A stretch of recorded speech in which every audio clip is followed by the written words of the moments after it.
Estamos aqui para mais uma aula de biologia e o assunto de hoje são os ácidos nucleicos.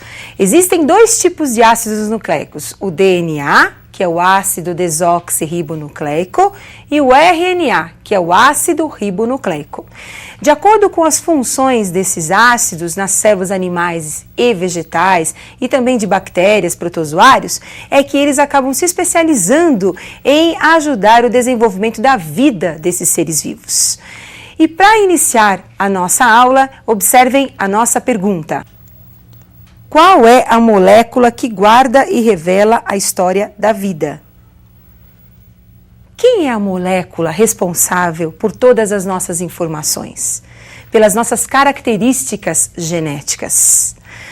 Observem quem é responsável pelas nossas informações. As nossas informações, elas são guardadas dentro de uma caixinha de surpresa que é o núcleo celular. Lá nós vamos encontrar as unidades hereditárias, que são os cromossomos. A célula humana, ela apresenta 46 cromossomos.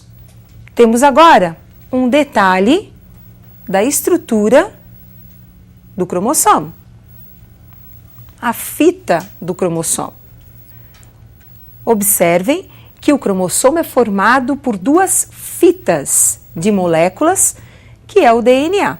No DNA, nós vamos encontrar as nossas informações genéticas. Essa fita imensa apresenta em algumas partes um segmento restrito à informação genética que é o nosso gene. É ele que é responsável pela nossa hereditariedade. O DNA, então, é uma molécula formada por duas cadeias, como vocês observaram. São duas hélices, duas fitas, que são formadas por subunidades conhecidas como nucleotídeos.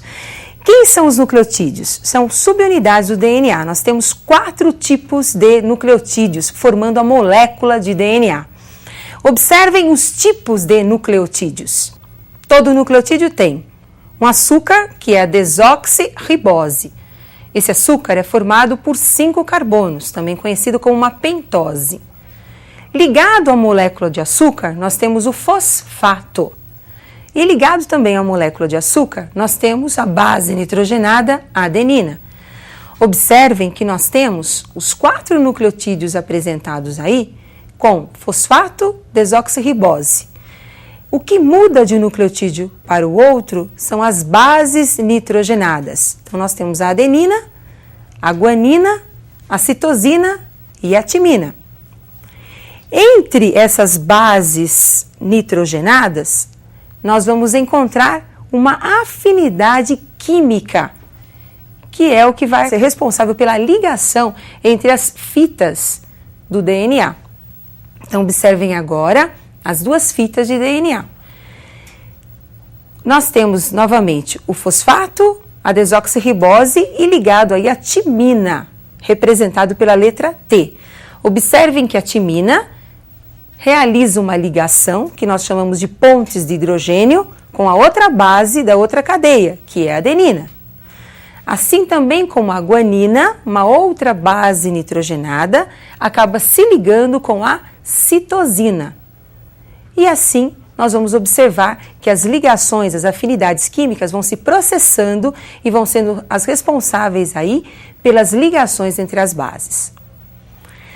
Então, pessoal, o DNA é formado por uma dupla cadeia de nucleotídeos. Vocês observaram, são 4 tipos de nucleotídeos e eles acabam se ligando devido a uma afinidade química entre as bases nitrogenadas. Essas ligações nós conhecemos como pontes de hidrogênio entre as bases nitrogenadas.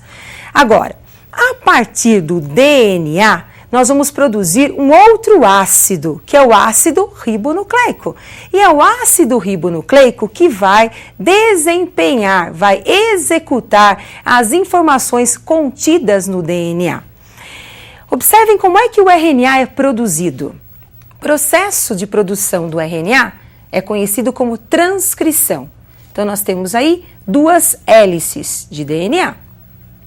Estas 2 hélices sofrem um rompimento e, a partir desse rompimento, nós vamos encontrar a formação de uma nova fita, que é o RNA mensageiro. Essa nova fita formada é devido à presença de uma enzima chamada de RNA polimerase, que vai ser responsável pela organização dos nucleotídeos do RNA. Agora, a informação do DNA é transmitida para o RNA mensageiro. E o RNA mensageiro agora vai sintetizar as proteínas, que vão ser responsáveis pelas nossas características.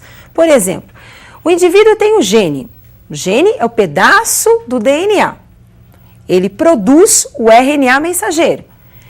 Nesse gene, nós vamos encontrar a informação para a produção, por exemplo, da pigmentação dos olhos. O RNA mensageiro vai produzir a proteína que vai ser responsável pela pigmentação dos olhos do indivíduo. No nosso caso, na espécie humana. Agora, nós temos apenas o RNA mensageiro? Não. A partir do DNA, nós poderemos formar 3 tipos de RNAs. O RNA mensageiro, como nós escrevemos, o RNA ribossômico, que vai formar os ribossomos, onde ocorrerá a síntese de proteínas, e o RNA transportador, que vai transportar os aminoácidos até os ribossomos para ser formada a proteína, que vai ser responsável pela nossa característica, pelo nosso caráter. Muito bem.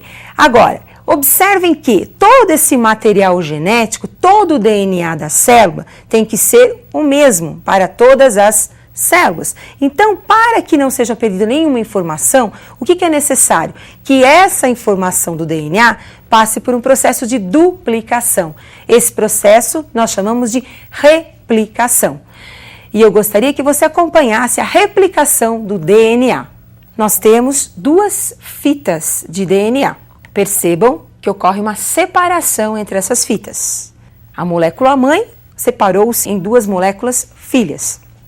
Posteriormente, ocorrerá a entrada de nucleotídeos, que serão organizados pela enzima conhecida como DNA polimerase, formando as duplas hélices de DNA. Então, temos aí agora 2 moléculas de DNA. Observaram? Então, tínhamos uma molécula de DNA que passou por um processo conhecido como replicação. Então, replicação, nós vamos ter aí cópias idênticas da mesma informação genética do DNA, formando 2 novas hélices. Só que cada nova hélice, ela apresenta metade da molécula mãe e metade de uma molécula filha, que foi produzida pela entrada de novos nucleotídeos, que foram ingeridos pela nossa nutrição. Agora, como é que o DNA consegue passar de uma célula mãe para as células filhas? Através de um processo de divisão celular, que é conhecido como a mitose ou divisão celular.